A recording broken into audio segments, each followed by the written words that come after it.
Halo, balik lagi di Social Driver dan kali ini kita akan ngebahas Toyota Harrier generasi kedua tipe 240G L Premium.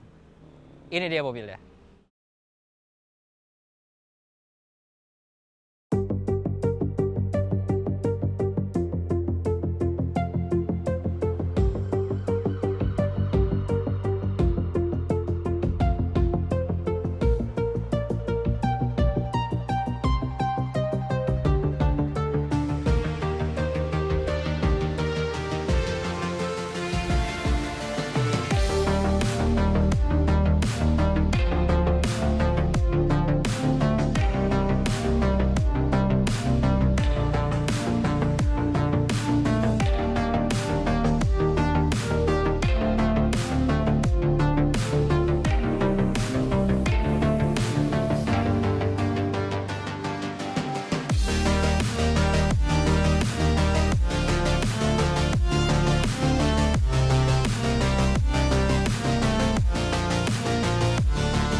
Ngomong-ngomong soal Toyota Harrier, jadi sebetulnya Toyota Harrier itu diproduksi hanya untuk pasar domestik Jepang.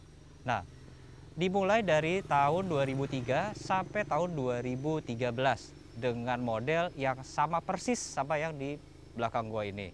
Nah, tapi selain dijual di pasar domestik Jepang, Harrier ini diekspor juga keluar, tapi dia di rebatch menjadi Lexus RX 300. Si Harrier generasi kedua ini, dia ada beberapa varian trim. Nah, yang kita review hari ini adalah varian 240G tipenya L Premium yang full option. Salah satu lagi kelebihan dari Toyota Harrier ini, meskipun unitnya CBU atau completely built up, Harrier ini dikenal dengan mesinnya yang tahan banting. Dan juga mesin si Toyota Harrier generasi kedua ini itu dipakai di beberapa line up Toyota lainnya. Contohnya seperti Toyota Camry, Toyota RAV4, dan juga Toyota Alphard. Ini dia pakai mesin 2AZ FE. Nah, mesin ini tuh sangat-sangat durable sampai pada saat si Toyota Harrier ini diluncurkan dan sepanjang masa baktinya dia, mesinnya itu jarang bermasalah. Sampai dia tidak pernah ada yang namanya isu recall. Ya hanya mungkin minor-minor isu aja. Tapi untuk yang major, bisa dibilang Harrier ini nggak pernah ada. Sebagai sebuah SUV premium yang memang mengutamakan kenyamanan dan fitur-fitur yang berlimpah, si Toyota Harrier ini sebetulnya ada beberapa kompetitornya, meskipun secara fitur dan kenyamanan agak berbeda. Dia juga punya kompetitor yang paling dekat, yaitu saudaranya sendiri, si Lexus LX 300. Kompetitor lainnya ada dari Nissan Murano, Mazda CX-5, Honda CR-V. Tapi itu semua pasti di bawah si Toyota Harrier ini dari segi kenyamanan dan fiturnya. Jadi yang paling dekat adalah si Lexus RX 300. Untuk tampil dari luar, dia punya grill yang panjang-panjang gitu ke bawah. Terus logonya bukan Toyota, ini logo burung Harrier namanya. Jadi terkesan lebih gagah, lebih maco gitu. Dan grillnya sendiri juga warnanya itu seperti abu-abu tua, gunmetal gitu.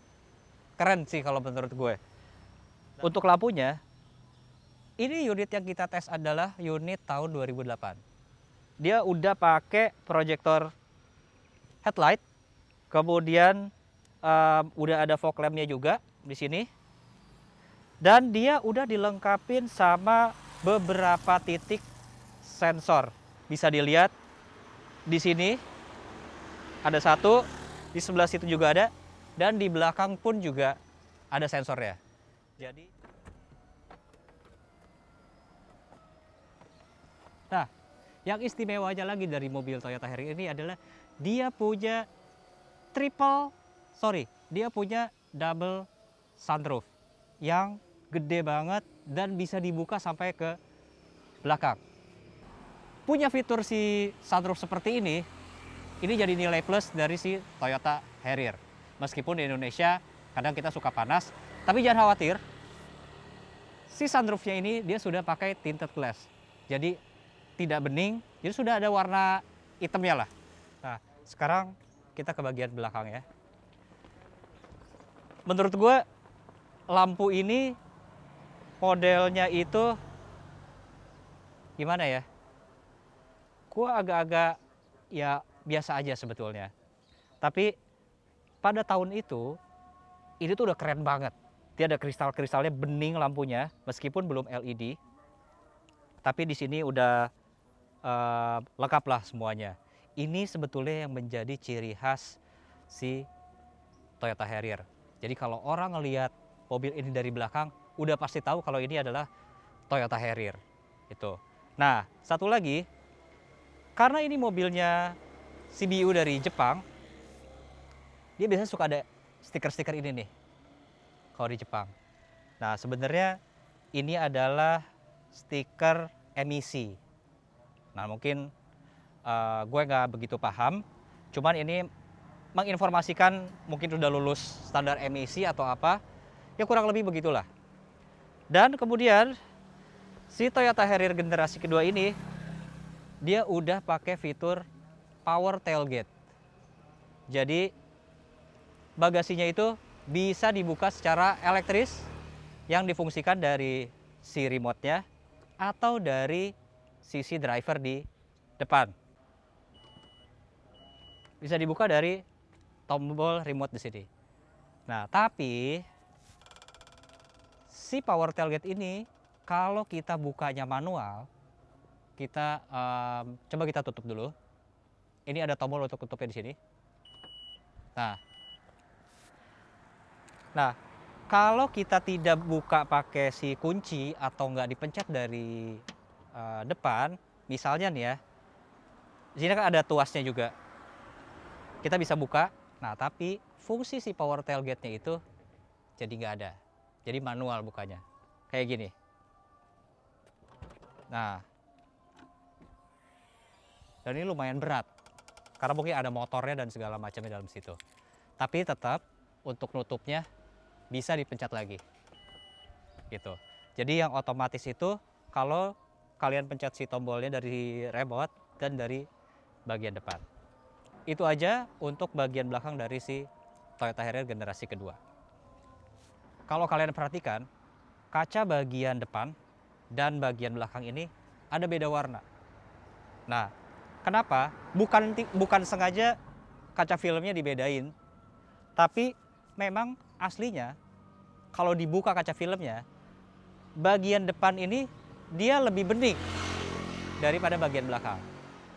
Dan bagian belakang, samping belakang dan bagian bagasi sini kacanya, itu aslinya sudah tinted.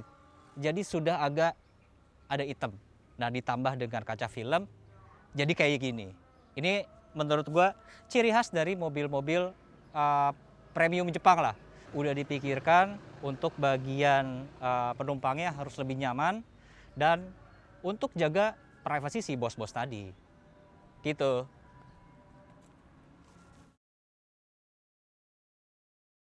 Nah, ngomongin soal sepatunya, jadi si Toyota Harrier ini dia pakai bannya itu Dunlop Vero, ukurannya 235/55 ring 18. Empat-empatnya rata, sama. Oke, sekarang kita lihat bagian interiornya kayak apa. Yuk kita ikutin. Kita udah di dalam si Toyota Harrier. Kita ulas nanti sambil kita test drive aja. Tapi ada fitur yang keren lagi. Lihat ya. Wih, ada fitur easy access. Ini keren banget supaya kalau masuk itu nggak susah. Ya udah, kita mau test drive sekarang ya. Oke.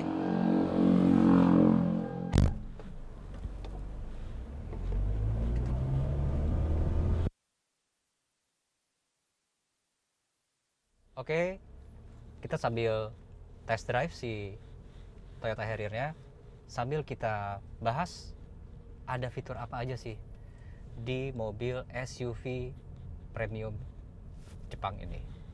Ya.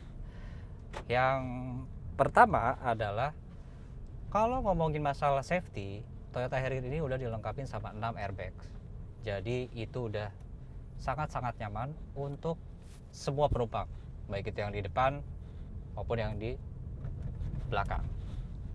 Karena Toyota Harrier generasi kedua ini diimpor utuh dari Jepang, jadi beberapa informasi di instrumennya, di MID sini, kemudian di buku manual pun itu masih pakai bahasa Jepang. Jadi ketika kita mau cari-cari mana ya, itu susah, percuma karena semuanya bahasa Jepang pakai tulisan kanji dan kanji atau katakana itulah. Di sini ada sensor parkir yang bisa diaktifkan atau bisa dinonaktifkan. Jadi posisinya ada di sini nih. Nah, ini si sensor parkirnya. Nah, lucunya ada orang ngomong bahasa Jepang. Jadi ketika kita terlalu dekat dengan mobil di depan atau di samping, dia akan kasih tahu kita pakai bahasa Jepang, yang which is kita juga nggak ngerti apa artinya gitu kan. Nah, itu sih. Nah, kemudian untuk fitur, dia udah ada audio steering switch, meskipun ya masih seadanya banget. Terus kalau ngomongin audio nih, kita ngomongin audio ya. Audionya itu nggak bisa pasang frekuensi di atas 98 FM karena dia ngikutin standar frekuensi radio di Jepang. Nah, tapi kebetulan unit yang ini udah diganti pakai audio after market gitu. Nah, ngomong-ngomong audio, si Toyota Harrier ini juga suara audio yang keluar itu udah cakep karena dia udah ada 11 speaker JBL. Jadi suaranya itu kayak pakai power gitu. Enak lah dari kebanyakan mobil standar. Kemudian AC. AC-nya udah pasti dia dual climate control. Jadi sisi driver dan sisi penumpang depan itu udah bisa diatur secara individual gitu. MID di sini pun juga informasi udah cukup lengkap, ada konsumsi bahan bakar, terus juga ada sisa trip berapa kilometer lagi, rata-rata kecepatan kita ada berapa, itu udah lengkap ada di si MID ini. Fitur lainnya itu semua kacanya udah all auto, jadi bisa naik turun auto di keempat jendelanya. Terus karena ini mobil dari Jepang, which is Jepang punya musim dingin, kita enggak. Jadi di bangku driver dan penumpang sini kiri itu ada fitur heaternya. Lagi-lagi itu nggak kepake kan kalau di Indonesia. Yang ada bikin bokong kita ini jadi anget gitu. Terus lampu, untuk lampu headlight itu, nah di sini udah auto dan dia udah bisa self leveling, jadi ngikutin arah setir kita belok. Jadi kalau kita ke kanan, lampunya itu otomatis geser ke kanan. Kalau kita belok ke kiri, lampunya juga akan ngikutin arah setir kita.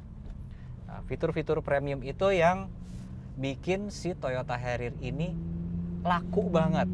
Meskipun dia masuk lewat importir umum, tapi pemesanannya itu banyak banget. Nah, buat kalian yang mau cari unit si Toyota Harrier ini sebetulnya susah-susah gampang. Meskipun unitnya banyak, tapi kondisinya itu banyak yang kilometernya udah banyak banget gitu. Karena mobil ini tuh sangat-sangat nyaman dipakai.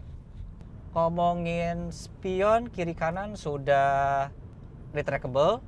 Terus juga di sini ada tombol shift lock untuk transmisi, kemudian juga ada buat salju. Nah, si Toyota Harrier ini udah pasti ada fitur tilt and telescopic electric. Jadi tombolnya di sini bisa dimaju mundur, atas bawah. Udah keren lah. Yang kerennya lagi, si Toyota Harrier generasi kedua ini dia punya triple panel sunroof. Jadi bagian atapnya ini semuanya udah kaca yang bisa dibuka sampai ke belakang. Nah, ini tombolnya untuk buka sunroof, dan ini ada satu lagi tombol untuk tilt. Jadi kalau mungkin buat yang ngerokok gitu ya, terus nggak mau buka kaca samping, bisa di tilt aja panel yang pertama yang paling depan ini. Jadi dia akan ngangkat sedikit untuk sirkulasi udara sini ya, itu. Dan si kacanya ini dia udah tinted glass juga, jadi nggak akan kerasa terik banget kalau lagi siang hari kayak gini nih. Jadi masih ya lumayan adem lah gitu. Jadi udah agak-agak hitam lah warnanya tuh. Ini tombolnya bisa langsung dibuka sambil jalan. Wah, makin terang ya. Bener-bener full kebuka sampai bodi belakang. Ya sisa sedikit lah gitu. Tapi ini udah sangat-sangat luas banget bukaannya itu. Ya udah, karena ini sekarang panas, kita tutup lagi ya.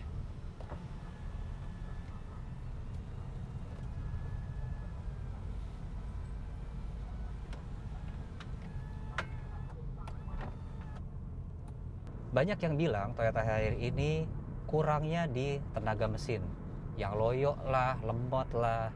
Ngomongin soal mesin, ini mobil mesinnya 2400 cc, punya power di 158 horsepower dan torsi di 221 Nm. Kalau kita tes mobil ini, memang tarikannya kurang, tapi balik lagi karena mobil ini diperuntukkan untuk kenyamanan.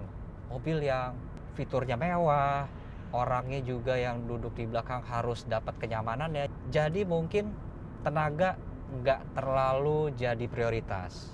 Tapi kita coba tarikannya seperti apa ya.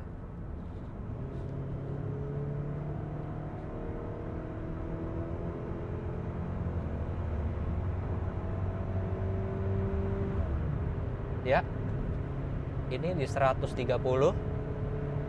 bantingannya 140 masih enak. Top speednya mobil ini itu di 180. Oke, ini udah 160. Menurut gua ini nggak loyo-loyo banget lah. Apalagi kalau dijadiin mobil keluarga, ini nyamannya dapat. Ngomong-ngomong soal kenyamanan, Toyota Harrier ini banyak diburu orang karena kenyamanannya yang top. Jadi bisa dibilang ini adalah mobil SUV Jepang rasa Eropa. Kenyamanannya itu nggak kerasa kita naik SUV mobil Jepang yang cenderung lebih rigid. Ini kayak feel-nya itu kayak naik sedan. Meskipun karena dia empuk banget, ketika kecepatan tinggi terus kita mau nikung gitu, agak limbung mobilnya. Itu downside-nya dari si suspensi yang lembut kayak gini. Terus semua bagiannya itu ya, kayak jok itu udah semua dilapis sama kulit. Jadi feel-nya tuh udah enak. Dan ini juga ada sandaran tangan di sebelah kiri gue ini. Kemudian juga semuanya udah materialnya empuk gitu kan. Dashboardnya juga sini empuk gitu.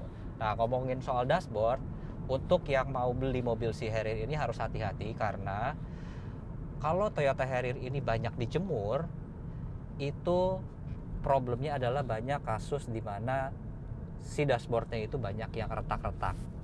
Nah, jadi harus hati-hati tuh kalau pilih Toyota Harrier generasi 2 ini.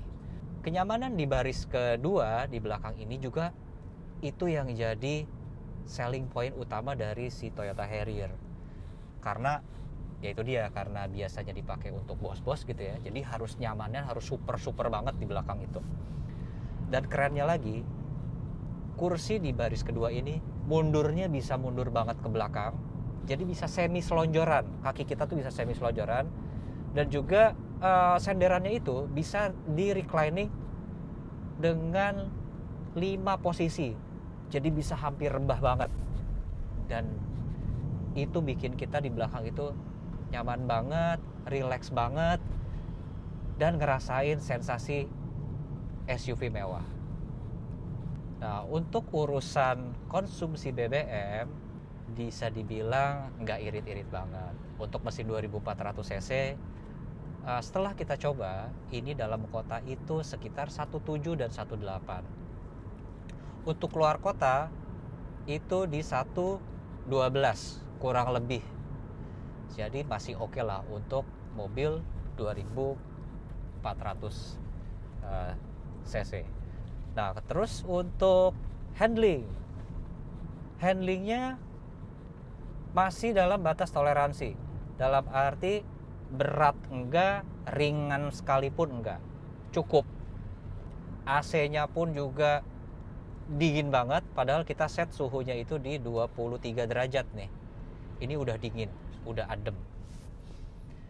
Ada satu website di Jepang ya kasih rating 9,8 untuk si Toyota Harrier generasi kedua ini, terutama dalam hal keselamatan.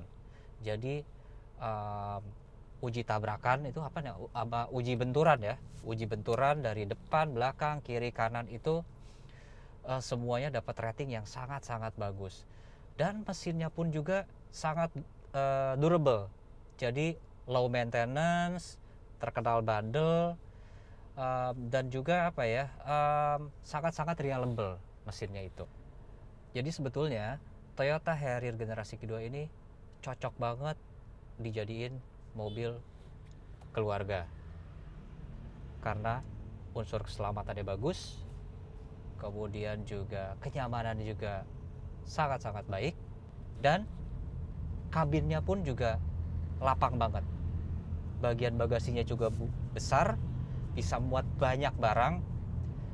Ini adalah SUV yang paling nyaman yang pernah gue coba selama ini ya. Jadi Toyota Harrier ini cocok banget untuk dimiliki meskipun sekarang udah tahun 2020, ini masih keren banget, masih enak banget, dan masih nyaman banget. Dan sedikit tips aja untuk kalian yang mungkin lagi cari mobil SUV Jepang, ini nih bisa jadi pertimbangan. Tapi ada beberapa tips mungkin dari kita supaya kalian tahu hal-hal apa aja yang harus diperhatikan saat membeli Toyota Harrier generasi kedua ini. Nah, yang pertama adalah interior. Interior itu karena materialnya kulit, dipastikan belum ada yang pecah-pecah, belum ada yang sobek, terutama bagian dashboardnya, karena itu sangat rentan untuk retak. Dan kalau untuk benerinnya biayanya akan lumayan mahal gitu. Kemudian jangan lupa cek bagian sunroofnya, jangan sampai ada yang bocor, karena kalau bocor ini besar banget sampai ke belakang, bisa banjir sampai ke dalam-dalam nih itu. Kemudian Toyota Harrier ini ada beberapa tipe yang di Indonesia yang dijual. Ada yang 2400 cc dan ada yang 3000 cc yang udah pakai AirSUS. Menurut orang-orang yang tipe 3000 cc dan menggunakan AirSUS itu sebaiknya dihindari karena perbaikan AirSUS itu sangat mahal. Meskipun tenaganya jauh lebih enak dari yang 2400 ini. Ya, jadi kira-kira seperti itu test drive, review, dan tips dari kita Mudah-mudahan video ini bisa bermanfaat buat kalian semua dan selamat mencari Toyota Harrier ya. Oke, jadi itu kesimpulannya dari hasil review kita, test drive kita, dan tips-tips dari social driver. Oke, kalau gitu sekian dulu videonya. Jangan lupa di subscribe channel social driver, di like, di komen, dan boleh juga di share. Sama jangan lupa tekan tombol notifikasinya. Terima kasih untuk teman-teman yang udah menyaksikan video-video di channel social driver. Sampai ketemu lagi di video kita berikutnya. Ciao.